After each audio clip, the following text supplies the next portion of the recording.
Welcome to the deep dive. Today, we're tackling nuclear power. It's constantly talked about, isn't it, as a climate solution? It definitely is. But it carries, Hmm. well, a lot of baggage. A darker side, you could say. Exactly. And if you're trying to get your head around this quickly but thoroughly, you're in the right place. Yeah, we've been looking into material exploring the hidden dangers, historical foul-ups, the environmental side, and, how society views it all. So our mission here is to pull out the really crucial stuff, give you a balanced view, something that goes beyond just the headlines, to help you understand the real trade-offs. hmm Okay, let's jump in. What's the basic appeal? Why nuclear in the first place? Well, the big draw, especially for making electricity, is that when it's running, it's very low carbon. Right. No CO2 pouring out like with fossil fuels. Exactly. The process itself, splitting atoms, doesn't release carbon dioxide directly. So it gets positioned as a major tool against climate change. And it's not a minor player globally, is it? Our sources say like 10% of world electricity. Roughly, yeah. As of 2025, about 10%.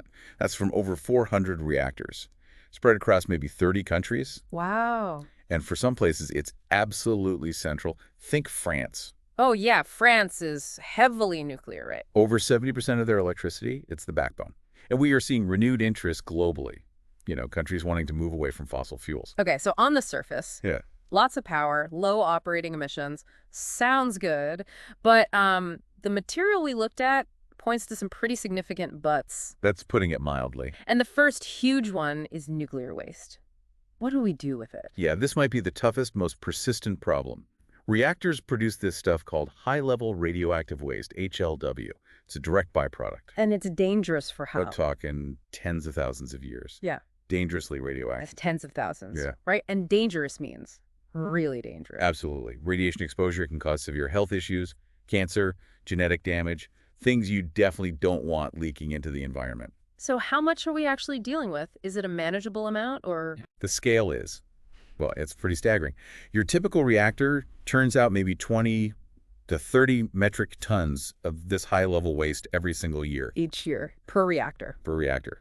And globally, the IAEA estimates we've got over 370,000 metric tons of spent fuel just sitting in storage right now 370,000 tons. and growing by about 10,000 tons every year. Wow. That that really reframes the problem. We need to keep this stuff safe for longer than like recorded human history. Pretty much. Longer than any civilization we know of has lasted. It highlights the incredible long-term responsibility we're taking on. So where is it all now? You said in storage. Mostly it's stored temporarily right at the power plants. They use these special pools, spent fuel pools, or increasingly these big concrete and steel containers called dry casks. But these are temporary, right? The sources were clear on that. Oh, absolutely. They are definitely not permanent solutions. It's like kicking the can down a very, very long road. So what's the permanent plan or the proposed plan? The main idea, the one most scientists favor, is deep geological repositories. Basically, burying the waste very deep underground in stable rock formations. Okay, burying it deep. Sounds logical. Why is it so hard then? Huh, well, logical maybe, but incredibly complex in practice. You face huge political battles, technical hurdles, finding sites people will accept. Ah, the not in my backyard problem, but on a massive scale. Exactly. Look at the Yucca Mountain Project in the U.S. Yeah, I've heard of that. It was supposed to be the answer, wasn't it? It was, but it's been stuck for decades. Opposition from Nevada, environmental worries, funding fights.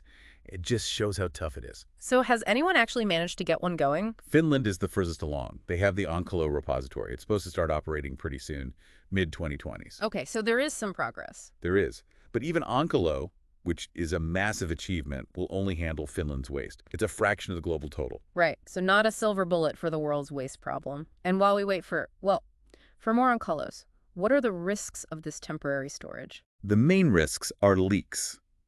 Contamination. If these storage containers fail over time, or there's an accident, radioactive material could get into soil, groundwater. Which affects ecosystems, potentially people's health. Precisely. There was a terrible accident back in 1957, the Kishtim disaster in the Soviet Union. A waste tank exploded. It contaminated a huge area. A stark reminder of what can go wrong if it's not managed perfectly. Exactly. And then there's the whole ethical side of it, isn't there? You mean leaving this stuff for future generations? Yeah, we get the electricity now, they get the hazardous waste for millennia. It raises really deep questions about our duty to the future. And how do you even warn people, say, 10,000 years from now, that this place is dangerous? Languages change, symbols change. It's a fascinating, almost sci-fi problem. The sources mention ideas like creating nuclear priesthoods to pass down knowledge or building massive hostile-looking earthworks and markers. Wow, things designed to scream danger Yeah. across millennia. Yeah, it just shows the unique timescale we're dealing with. Mind-boggling, really. Okay, so waste is clearly a huge long-term challenge. Let's shift gears to safety. Accidents. Nuclear plants seem incredibly complex, highly regulated. They absolutely are. There are layers upon layers of safety systems, controlling the reaction, cooling, containment domes, backup power, automated shutdowns, constant checks. But the concern about a catastrophic failure never quite goes away, does it? No system is foolproof. You always have the potential for human error, for components aging and failing unexpectedly, or for unforeseen external events, like natural disasters. And history has shown us that things can go wrong, catastrophically wrong. The research points to three major accidents we really need to understand. Let's start with Chernobyl, 1986. Chernobyl, in the Soviet Union, now Ukraine. Still the worst nuclear accident ever. It was caused by a reactor explosion during ironically, a poorly designed safety test. And the consequences. Devastating. A huge release of radiation. 31 people died immediately from acute radiation sickness or related injuries. But the long-term health toll, especially cancers, thyroid cancer particularly, affected many, many more. Huge areas of Ukraine, Belarus, Russia, contaminated. Still uninhabitable zones today, right? Large parts, yes, decades later. Yeah. The key factors were, well, flawed reactor design, operators making critical errors, and a poor safety culture overall. A truly awful combination. Okay, fast forward to 2011.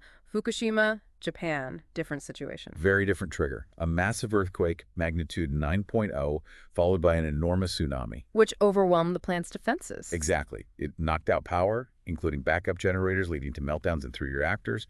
There was a significant radiation release. Over 150,000 people had to be evacuated. Were there immediate radiation deaths like at Chernobyl? No, thankfully. No immediate deaths confirmed from the radiation itself, but it showed how vulnerable even modern reactors could be to extreme natural events.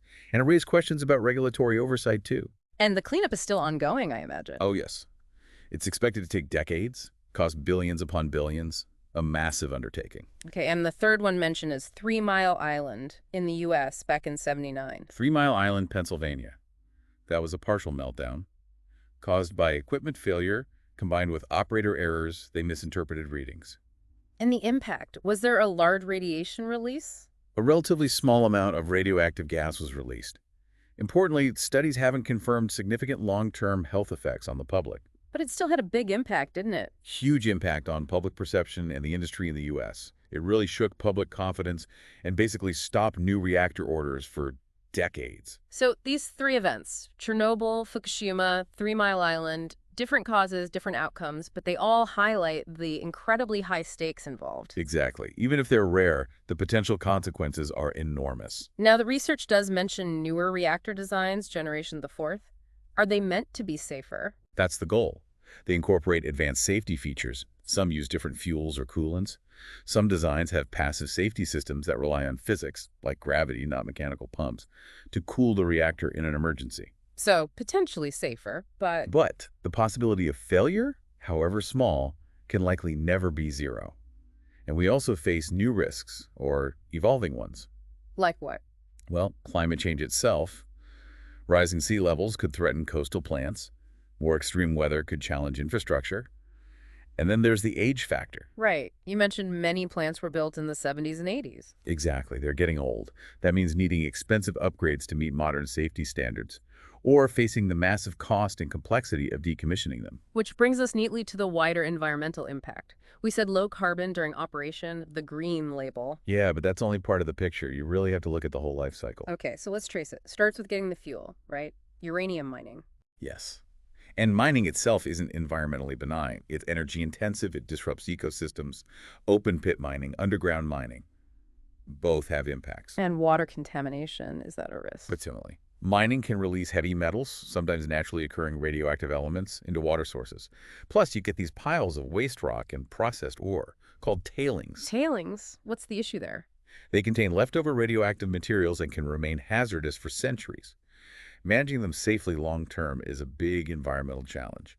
The sources mentioned issues in places like Australia, Kazakhstan. Okay, so mining has a footprint. What about after the uranium is mined, enriching it, making fuel rods?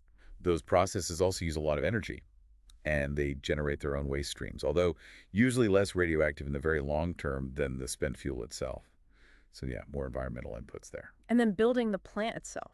Huge construction projects. Massive. Think of all the concrete, the steel, the specialized equipment. Manufacturing and transporting, all that has a carbon footprint. It gets offset over the plant's life by the clean electricity, but it's not zero up front. And finally, the end of life. Decommissioning. You said it's complex and costly. Extremely. It can take decades. You have to safely dismantle highly radioactive components, manage that waste, clean up the site. It costs billions. Germany's phasing out its reactors now, and the scale and cost of that decommissioning effort is, well, it's huge. So how does nuclear stack up environmentally overall compared to, say, fossil fuels or renewables? Well, compared to fossil fuels, its life cycle greenhouse gas emissions are much, much lower. That's its big advantage. But compared to wind or solar, Renewables like wind and solar generally have an even smaller overall environmental footprint. Yeah. No fuel mining, minimal hazardous waste, though they have their own challenges, of course. like intermittency, the wind doesn't always blow, the sun doesn't always shine, and land use. Exactly. Wind farms, large solar arrays, they take up space. So it's not a simple comparison. Every energy source has trade-offs. Which really leads into the whole public perception issue. Nuclear seems uniquely feared. It really does. It taps into something deeper, I think. It's a mix of science, emotion, cultural memory. Chernobyl and Fukushima must play a huge role there. They loom large in the public imagination. Absolutely. They link nuclear power directly to catastrophic danger in a very visceral way. And then there's the nature of radiation itself. It's invisible. The health effects can take years to show up. And the link to nuclear weapons doesn't help, I suppose? No, that historical association definitely contributes to the unease. The research also mentioned media influence, films, TV shows. Yeah, things like the China syndrome back in the day or the recent Chernobyl series, they reflect and also shape public attitudes. They often focus on the dangers, which can amplify fear even if statistically major accidents are rare. And this fear has real-world consequences for policy, doesn't it? Oh, definitely. Strong public opposition can make it politically impossible to build new plants or even keep existing ones open. Germany and Switzerland phasing out nuclear power public opinion was a major factor there. Even with the climate argument. Even with the climate arguments. But then you see other countries like China or India pushing ahead with nuclear expansion. Different priorities, perhaps different levels of public concern or influence on policy. So overcoming that fear requires what? More transparency, better communication. All of the above. Transparent communication about risks and benefits, demonstrable high safety standards involving communities and decisions. It's crucial. But rebuilding trust, especially after accidents, is incredibly difficult. Yeah, trust seems key. And that probably ties into the economics, too. The dream versus the reality. Exactly. The ambition is often this reliable, low-carbon energy source. The reality frequently involves massive cost overruns in years, sometimes decades, of delays. We hear about these huge price tags for new plants. Billions. Right. Easily. The sources mention figures like $6 billion, $12 billion, sometimes much more, for a single large reactor. The Hinkley Point C project in the UK, for example, has seen costs balloon past $20 billion. And the delays. You mentioned Finland's Olkiluoto 3 earlier. 17 years. 17 years from start of construction to operation.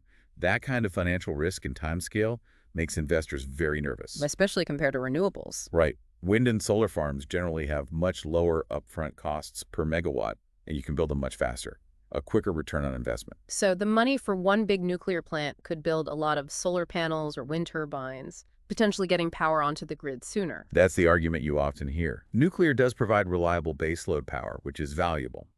But its economic competitiveness is definitely being challenged in today's energy market. But the story isn't over. There's innovation happening, right? The research touched on potential game changers. Yes, there are efforts to address some of these challenges through technology. Small modular reactors, SMRs, are a big focus. Small modular reactors? What's the idea there? Think smaller, simpler reactors. The key idea is factory production, building the components centrally, like on an assembly line, could bring costs down and speed up deployment. And being smaller makes them more flexible. Potentially, yes. Easier to site, maybe better for integrating with grids that have lots of renewables. Companies like NewScale Power are working on designs with passive safety features too. Sounds promising. Are they ready to go? They're getting closer, but it's still early days. There are regulatory approvals needed. The economics still have to be proven at scale. They aren't a mainstream option just yet. Okay. And then there's the ultimate dream, fusion energy. Ah, fusion. The process that powers the sun, if we could harness it controllably. Limitless clean energy, no long-lived waste. That's the potential. Virtually limitless fuel from seawater, no chain reaction risk like fission, much less radioactive waste. It's incredibly appealing. So where are we with fusion? Is it around the corner? Unfortunately, no. It's incredibly difficult science and engineering. Big international projects like ITER are making progress, and there's private investment too, but commercial fusion power plants are still likely decades away. Decades, plural. So for now, when we talk nuclear energy, we're really talking fission with all its current challenges. Pretty much. Fusion is a long-term hope, not a short-term solution. Fission is what's available now. So these innovations, SMRs, fusion, they might help down the line, but they don't erase the current issues with waste, safety, cost. Exactly. They might reduce some risks or costs, but they don't eliminate the fundamental challenges we've been discussing, at least not in the near term. Policymakers have to weigh today's realities, even as they look at future possibilities. It really brings us back to that core tension, doesn't it? It does. Immense potential for low-carbon power, but balanced against these very significant persistent downsides. The waste, the safety risk, the environmental footprint across the whole cycle, the public perception issues, the often challenging economics. The accidents are stark reminders, the costs are daunting. And the waste problem just lingers. So wrapping this deep dive up, it's clear nuclear power isn't a simple yes or no. It's deeply complex. Requires a very nuanced view. Yeah. Carefully weighing the pros against the cons in specific contexts. And making sure we're also pushing hard on renewables, efficiency, other technologies. It has to be part of a bigger picture. Absolutely. There's no single magic bullet for our energy challenges. It has to be a diverse strategy. So we'll leave you, the listener, with this thought to mull over.